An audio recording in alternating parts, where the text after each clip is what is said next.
এখন দেখুন যারা সেদিনকে আমাদের উপর আক্রমণ করেছিল তাদেরকে দূরবীন দিয়েও খুঁজে পাওয়া যায় না। যে রাজ চক্রবর্তী চোখে দূরবীন লাগিয়ে বলেছিল কৌস্তভকে তো দেখতেই পাচ্ছেন না, সেই রাজ চক্রবর্তীকে এখন পশ্চিমবঙ্গ কেন ভারতবর্ষের মানচিত্রেও খুঁজে পাওয়া যাচ্ছে না। থাইল্যান্ডে বউকে চুমু খাওয়ার ছবি ছাড়তে হচ্ছে। গোটা ব্যারাকপুর জুড়ে 4 তারিখের পর থেকে উৎসব এবং এই উদ্দীপনার একটা মাহল। মানুষের সরকার হয়েছে, জনতার সরকার হয়েছে, সনাতনীদের সরকার হয়েছে। মমতা বন্দ্যোপাধ্যায় একটা কমিউনিটিকে জোট বাঁধতে বলেছিলেন, দেখুন একটা কমিউনিটি জোট বাঁধলো আর মমতা বন্দ্যোপাধ্যায় ধরাশায়ী হয়ে গেল। আমরা গোটা রাজ্য জুড়ে শান্তি শৃঙ্খলা সবটাই বজায় রাখছি। এলাকায় এলাকায় যতই আমাদের অভিনন্দন যাত্রা হোক আর যাই হোক না কেন, তার মাধ্যমে আমরা মানুষকে বার্তা দিচ্ছি শান্তি শৃঙ্খলা বজায় রাখতে হবে। কোথাও কোনো রকম কোনো অপ্রীতিকর পরিস্থিতি তৈরি করা যাবে না, মানুষকে বিপদের মুখে ফেলা যাবে না। কোনো অপ্রীতিকর পরিস্থিতির সম্মুখীন যেন বাংলার জনগণ না হয়।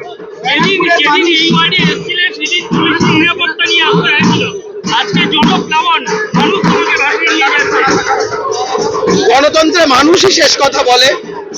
অন্যায় অত্যাচার সমস্ত কিছু সহ্য করার পরেও নির্বাচন হয়েছে, মানুষের আশীর্বাদে ভারতীয় জনতা পার্টি জয়লাভ করেছে। এখন দেখুন যারা সেদিনকে আমাদের উপর আক্রমণ করেছিল তাদেরকে দূরবীন দিয়েও খুঁজে পাওয়া যায় না। যে রাজ চক্রবর্তী চোখে দূরবীন লাগিয়ে বলেছিল কৌস্তভকে তো দেখতেই পাচ্ছেন না, সেই রাজ চক্রবর্তীকে এখন পশ্চিমবঙ্গ কেন ভারতবর্ষের মানচিত্রেও খুঁজে পাওয়া যাচ্ছে না। থাইল্যান্ডে বউকে চুমু খাওয়ার ছবি ছাড়তে হচ্ছে। এদিকে তৃণমূলের লোকেরা কপাল চাপড়াচ্ছে। বউকে চুমু খাওয়া কোনো খারাপ কথা না, তৃণমূলের অন্যান্য নেতারা তো অন্যান্যদের চুমু খায়, সে নয় নিজের বউকেই চুমু খাচ্ছে, কোনো অসুবিধা নেই তাতে। কিন্তু বিপদের সময় তৃণমূলের বা যখন তৃণমূলের কর্মীরা হেরে যাওয়ার পরে একটা ফ্রাস্ট্রেশনের মধ্যে দিয়ে ভুগছে, বিধায়ক এলাকার প্রাক্তন বিধায়ক হিসেবে ওনার উচিত ছিল পাশে থেকে তাদের মোরাল সাপোর্ট দেওয়া। তৃণমূলের লোকেরা এখন থেকে বুঝুক যে তাদের নেতারা বিপদের সময় তাদের সবাই ফেলে পালিয়ে যাবে।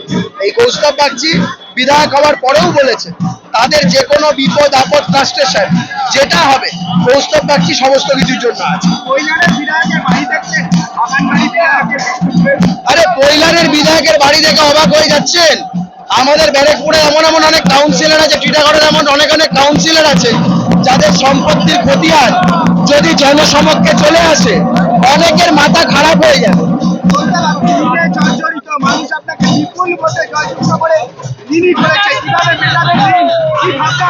আমি 5 বছরে মানুষের এই ঋণ শোধ করতে বদ্ধপরিকর, যদি না করতে পারি 5 বছর বাদে আর ভোটে দাঁড়াবো না।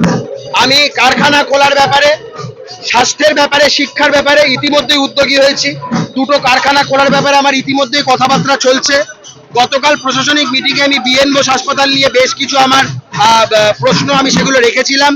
ইতিমধ্যে আপনাদের জানিয়ে রাখি, গত 3 দিন আগে আমি বিএন বোস হাসপাতালে গিয়ে একটি দেওয়ালে একটা বিশাল বড় ফাটল, যেটা মাসের পর মাস পড়েছিল, আমি সেখান থেকে দাঁড়িয়ে সিএমওইচ এবং পিডব্লিউডির ইঞ্জিনিয়ারদের 3 দিনের সময় বেঁধে দিয়েছিলাম।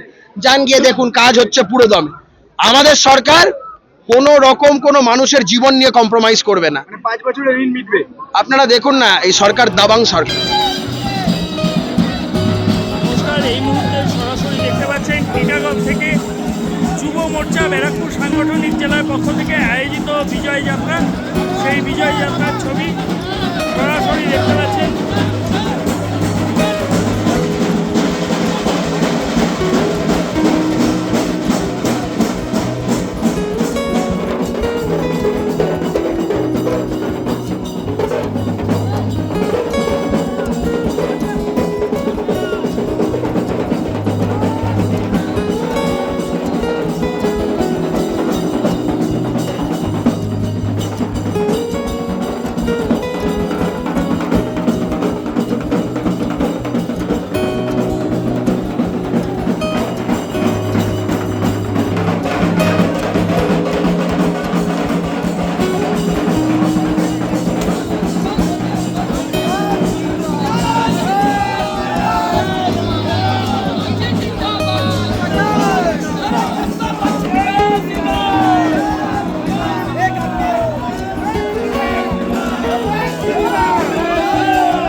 এখন দেখুন, যারা সেদিনকে আমাদের উপর আক্রমণ করেছিল তাদেরকে দূরবীন দিয়েও খুঁজে পাওয়া যায় না।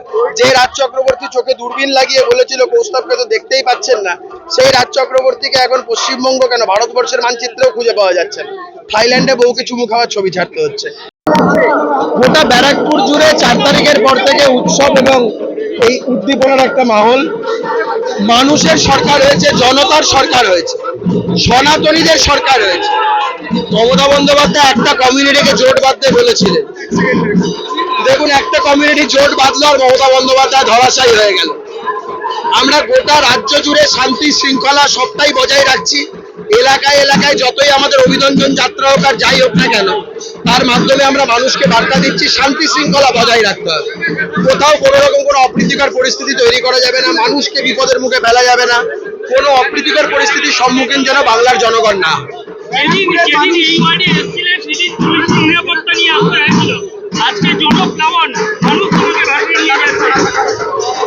গণতন্ত্রে মানুষই শেষ কথা বলে। অন্যায় অত্যাচার সমস্ত